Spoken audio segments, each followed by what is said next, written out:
Vídeo com informações do Flamengo, que em breve vai receber um jogador de volta. Pois é, a gente vai falar que jogador é esse. E vamos contar também a repercussão do tal vídeo do Palmeiras, que eu comentei no meu último vídeo publicado aqui no canal, que na minha visão passou dos limites, faltou respeito com José Boto e até mesmo com a instituição Flamengo.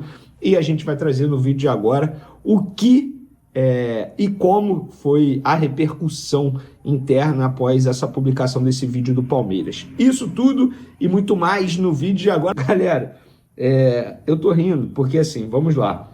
Vocês se recordam do Renato Gaúcho nos tempos de Flamengo, Fluminense, Grêmio? Eu tava apurando aqui uma informação para a gente poder comentar no SBT dessa terça-feira. A provável escalação do Vasco para pegar o Audax italiano, que não é italiano, tá?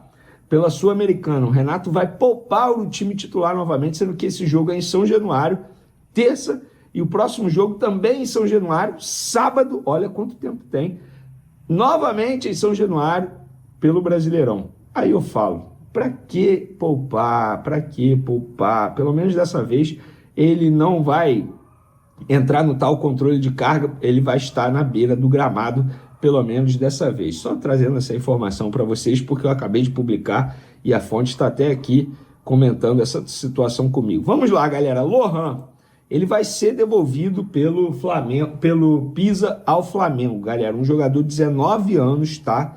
Meia, ele foi emprestado ao Pisa da Itália, um jogador que não performou lá no clube italiano.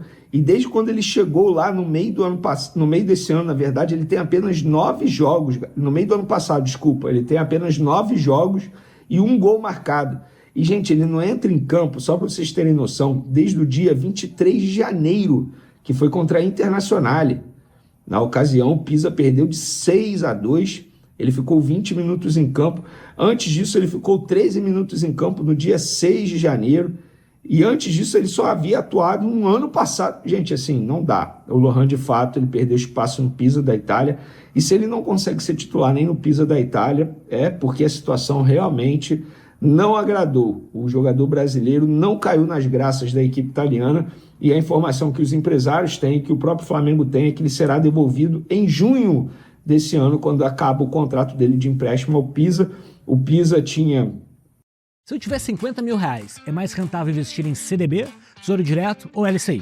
Uma forma bem fácil de você descobrir. Você só precisa acesso a obrigação de compra, se ele cumprisse em junho desse ano, quando acaba o contrato dele de empréstimo ao Pisa.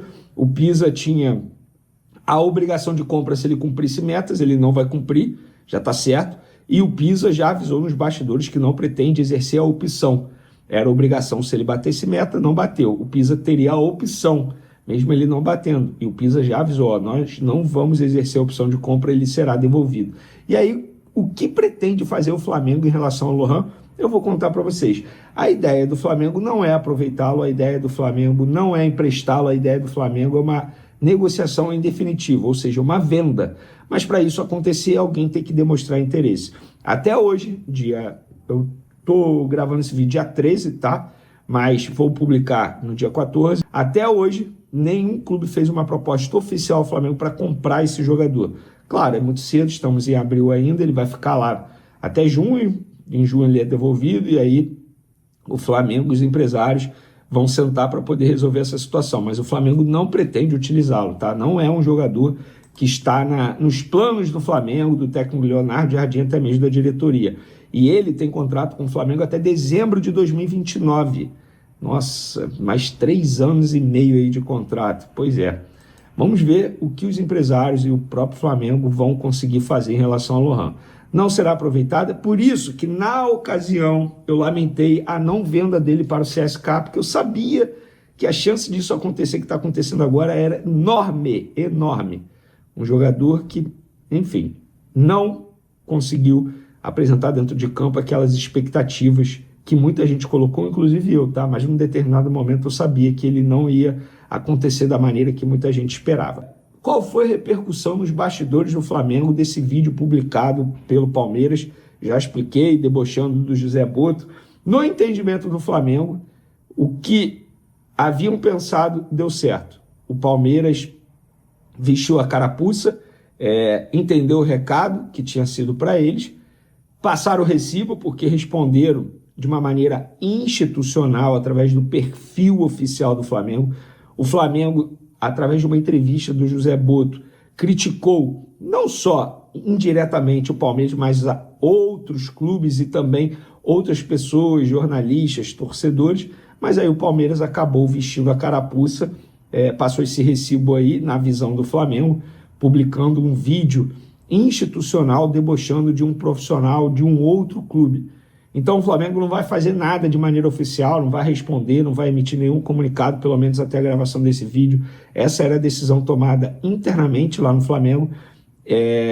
E assim, o Flamengo entende que a estratégia deu certo naquela entrevista do Zé Boto, porque o Palmeiras, repito, na visão do Flamengo, não é o Vene que está dizendo, embora eu também ache isso, o Palmeiras acabou vestindo a carapuça e passou esse recibaço aí através de um vídeo publicado nas redes sociais. Lembrando que o próximo jogo do Flamengo é só quinta, e eu acabei de receber a parcial aqui do jogo de quinta, até às 7 horas e 32 minutos do dia 13 de abril, mais de 41 mil ingressos emitidos para o jogo de quinta pela Libertadores.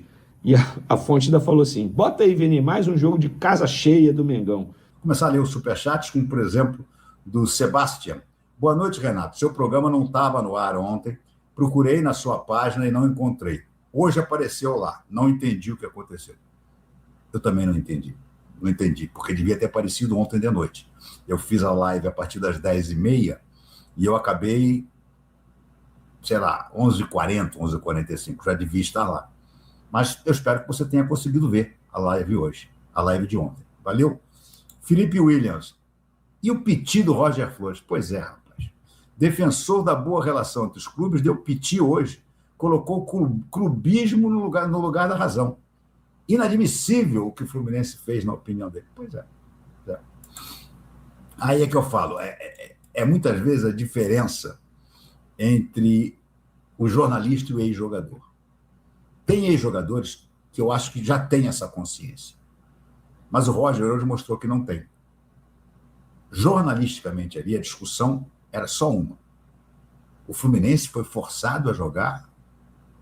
Flamengo e CBF forçaram. Não. O Fluminense aceitou. Acabou a discussão, bicho. A torcida do Fluminense está furiosa, mas você está furioso também porque você é a torcida do Fluminense? Não, você está sentado no lugar de jornalista. Você está fazendo o seu papel de imprensa. A imprensa tem que registrar o que aconteceu. O que aconteceu não provoca indignação nenhuma. Se quiser, vai lá para a sede das Laranjeiras entrevistar o presidente e o Mário Bittencourt. Roberto Gardoni, para mim já está claro. Everton Araújo titular e Pulgar banco. Eu vejo um pouquinho diferente de você, Gardoni. Eu acho que o Everton Araújo vai ser banco do Jorginho. Eu acho que quando todos estiverem prontos, o meu meio-campo é Jorginho e Paquetá. Minha dupla de volante. Até admito que é uma dupla de volante muito menos marcadora do que Everton Araújo e Pulgar, por exemplo, mas é tecnicamente muito boa. Muito boa. Vamos ver qual vai ser a decisão do Leonardo Jardim. Mas a verdade é que o Flamengo tem opções agora. Mas eu continuo a achar o Everton Araújo um leão na marcação, mas um cara atrapalhado na armação. Ismael Moreira. Acredito que a vontade de lacrar, não. Eles têm má vontade de dar méritos à vitória do Flamengo. Pois é. Num dia como hoje, em que o que mais se deveria falar foi da atuação do Flamengo, perderam mais de meia hora na abertura do programa discutindo o adiamento que foi acordado pelos dois clubes. Mega Wallace, nós flamenguistas nem íamos perceber essa mudança. Ia passar despercebido se não fosse o choro exagerado do seu amigo Ilan e companhia. Mas aí tem uma diferença, né? Tem uma diferença. A grande diferença do Ilan e do Roger nesse momento é que o Ilan, que é jornalista ao contrário do Roger, o Ilan no canal dele, no Ilan FC, ele é um representante da torcida do Fluminense. É uma postura. Ele diz, por exemplo, que o Fluminense é campeão do mundo. por causa daquele torneio de 1952. Claro que não é. Mas ele diz isso, porque o torcedor pensa isso. A indignação dele ontem era a indignação de boa parte da torcida. Mas isso é outra coisa. Num canal de nicho, você falar isso é outra coisa. Num canal generalista, como é o Sport TV, que você fala para todas as torcidas, antigamente falava até para todos os esportes, né? Agora virou só futebol. Quer dizer, o Sport TV principal, o 2 e o 3 ainda fazem. Mas é diferente. Mas eu concordo com você que a torcida foi incendiada pelos influenciadores tricolores. Ah, foi.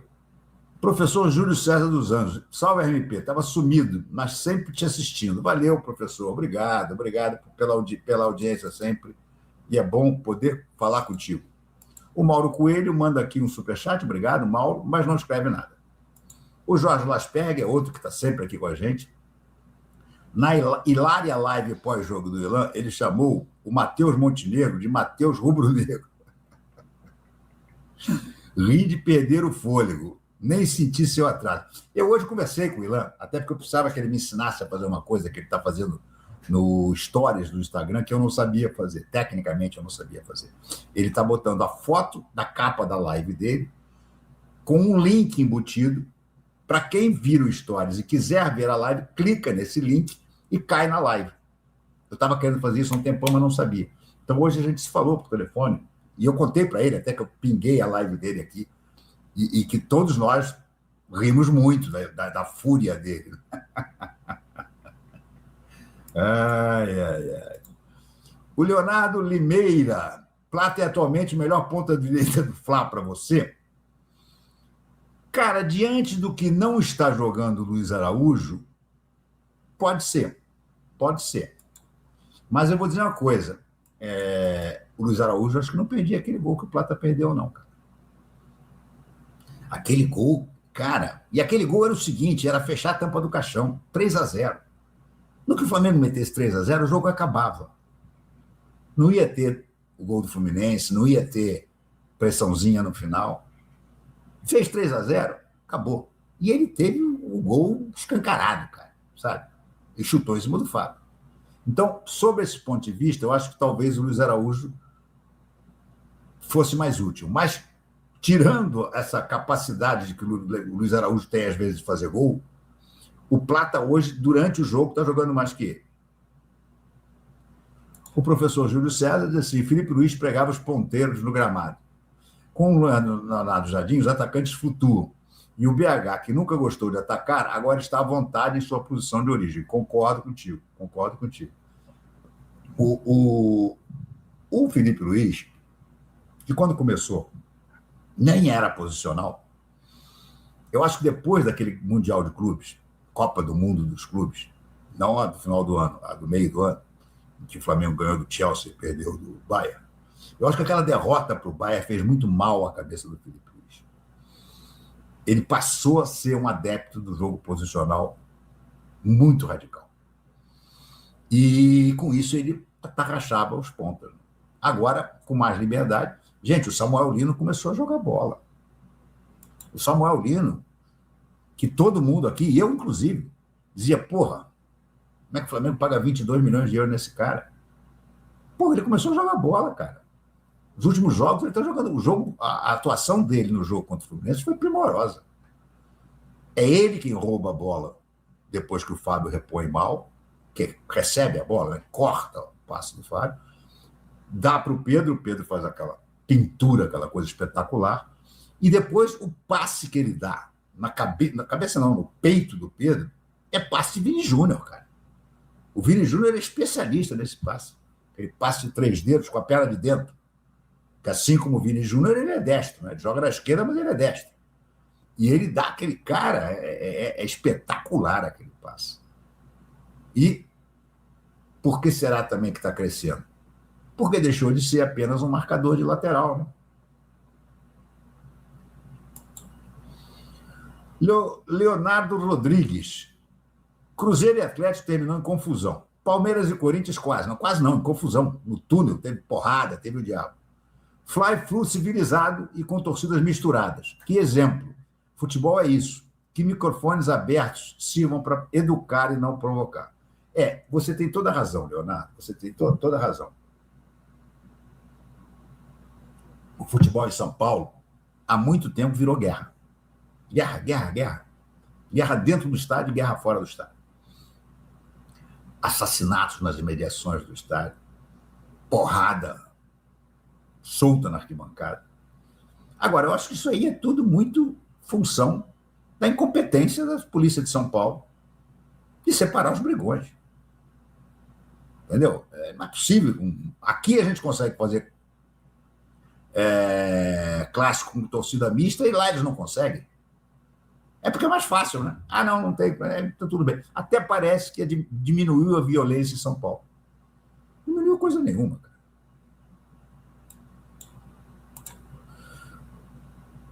O Jean Andrade renovaria com o Alexandre. Abraços de Timon, no Maranhão.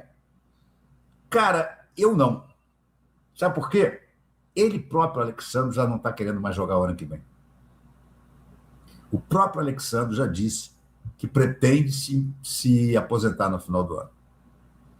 Que ele quer ficar mais com a família, que o corpo já está gritando. Eu acho que o Alexandre, o plano dele, e acho que o Danilo vai ser a mesma coisa, é jogar essa próxima Copa. Os dois estão na lista do Ancelotti. Joga a próxima Copa e no final do ano se aposenta. Eu acho que os dois devem fazer isso. Eu não renovaria, não. Não renovaria. Mas já estaria desde já procurando um lateral esquerdo. Hoje no UOL, Danilo Davieri estranhou o adiamento do Fla-Flu, enquanto o Mirassol, nas mesmas condições, não teve o jogo adiado. Eu ia falar o que o Mauro falou. O Mirassol não formalizou o pedido. Em suma, o Mirassol não pediu o adiamento. O Mirassol fez uma sondagem se seria possível adiar. Mas aí é que eu digo, cara, é a coisa da imprensa 011. Danilo é um querido, meu amigo, gosto dele, adorava fazer programa com ele. Mas, cara, sabe, as coisas para perseguir o Flamengo estão usando meias-verdades. Meias-verdades. Essa história do Mirassol é uma meia-verdade. Se o Mirassol tivesse pedido, o clube, o outro, tivesse concordado e a CBF negado, ok, era um absurdo. Mas é impressionante, cara. O Flamengo sempre foi, vamos falar com todas as letras, o Flamengo sempre foi o norte de todas as torcidas. Para criticar a exceção feita à torcida rubro-negra, é claro. Né? Porque tinham inveja do Flamengo, sempre tiveram. O Flamengo é o maior clube do Brasil desde sempre. Então, isso gera uma inveja impressionante. O Palmeiras devia estar pouco se lixando para essa mudança de data do Fla-Flu, cara. Não tem nada a ver com ele. O Palmeiras já mudou o jogo à torta e à direita aí nos últimos anos. Mas aí fica aquela história. Não. Sabe o que é? É sempre uma tentativa de vender a narrativa de que o Flamengo é beneficiado. É isso que eles querem fazer. Eles querem vender uma narrativa de que o Flamengo é beneficiado. Para que eles querem vender isso? Para o Flamengo ser prejudicado. É isso que, no fundo, eles querem fazer. O Orlando Janandor diz que a tríplice coroa é difícil por causa da parte física. Orlando, concordo em parte com você, mas eu lembro, o Leonardo Jardim já tinha poupado jogadores em Cusco, entraram só no finalzinho. Em Cusco o Flamengo jogou muito também. Pensando no Fla-Flu. Pedro não começou, Arrascaeta não começou.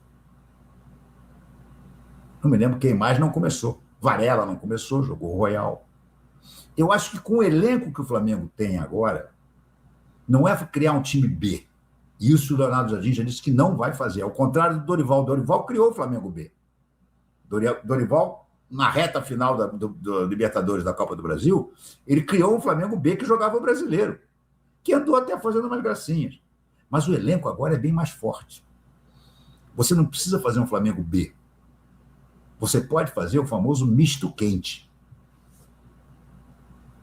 E o misto quente tem condições de repente, de brigar até as fases mais adiantadas da Copa do Brasil. E aí, nas fases finais, aí você mete o time titular. Rodolfo, essa moda lançada pelo Curica, segurando as partes, e esse novo ataque da Carminha perseguindo o Boto. Pois é, rapaz, pois é. Essa coisa, o André, com todo respeito ao homem, ao jogador, mas o que ele fez ontem foi de uma burrice, no alto termo, uma burrice monstruosa. Ele viu o Alan fazer isso e ser expulso. O Alan, apesar da grosseria, eu ainda posso dizer, não, mas ele achou que não ia ser expulso, achou que isso aí não ia... Foi. Aí, no mesmo time, no mesmo grupo, 11 dias depois, o jogador entra e faz a mesma merda, pega nos culhões, balança. Aliás, o Abel Ferreira fez isso também e foi expulso também. E eu ouvi uma das desculpas mais inacreditáveis da história. Eu não consigo entender como é que um jornalista se presta a isso. Dizer que o Abel, quando se levanta, sempre puxa as calças. Teve gente que falou isso. Por incrível que pareça, teve gente que falou isso. Vai querer proteger... Bom. Então, eu acho que qualquer outro jogador, em outros tempos não era. O Edmundo, jogando no Flamengo, no Flamengo e Vasco, que ele fez gol, ele foi para frente da torcida do Vasco e balançou os balangandã também. De uma maneira assim, escandalosa, mais até do que todos esses. Mas naquela época não estava nas regras. O gesto obsceno não estava na regra. Agora, eu vi um comentário hoje que eu acho que tem razão. Balançar os próprios genitais numa grosseria conhecida não pode.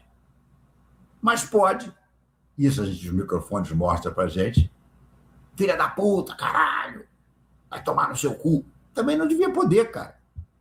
Também não devia poder. Entendeu? E pode. Mas, enfim, não estou querendo dizer com isso que, porque não coíbem os palavrões, que não deveriam coibir o gesto obsceno. Não. Eu acho que tem que coibir o gesto obsceno. Mas tem que começar a coibir os palavrões também, né?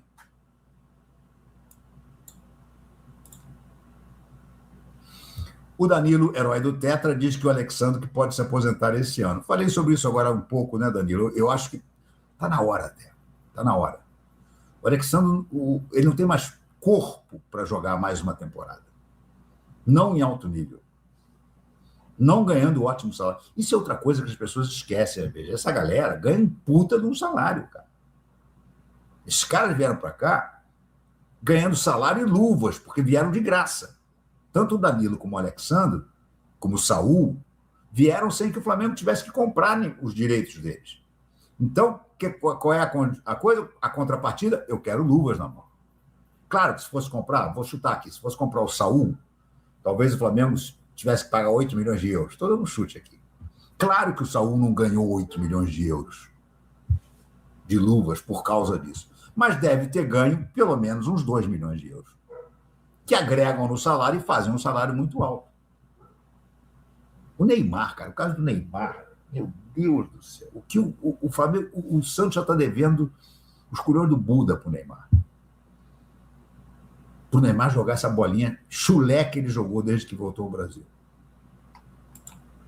Eduardo Carvalho, Renato, se o Pedro está sendo priorizado com o Jardim, o Boto não tinha influência nas decisões do Felipe Luiz, não é?